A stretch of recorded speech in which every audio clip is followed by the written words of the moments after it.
John Marshall was born on September 24, 1755, in Germantown, Virginia, a small frontier settlement in what was then Fauquier County. Marshall was born into a large, modest family on the edge of Virginia's colonial frontier. At just 18, Marshall joined the Continental Army and served for nearly 6 years.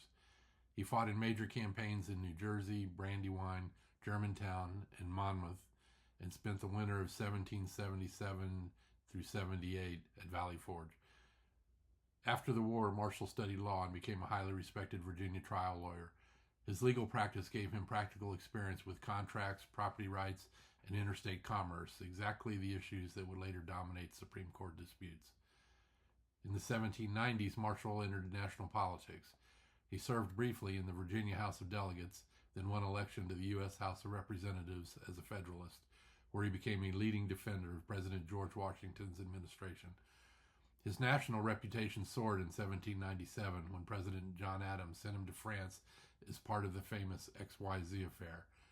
French officials demanded bribes before negotiating with American diplomats. Marshall refused, helping ignite a wave of patriotic outrage back home and establishing him as a man of principle and national honor. In 1800, Adams appointed Marshall Secretary of State, placing him at the center of foreign policy. In that role, Marshall helped negotiate peace with France and oversaw the transition of power after the bitter election of Thomas Jefferson. While serving as Secretary of State, Marshall received his appointment to become Chief Justice of the United States. When Marshall became Chief Justice of the United States in 1801, the Supreme Court was a fragile institution, respected on paper but weak in practice. Marshall believed that the Constitution was not a loose agreement among states, but a binding legal framework created by the people themselves. Early in his tenure, he confronted this principle head-on in Marbury versus Madison. A masterful opinion, Marshall declared that courts have the authority to strike down laws that violate the Constitution.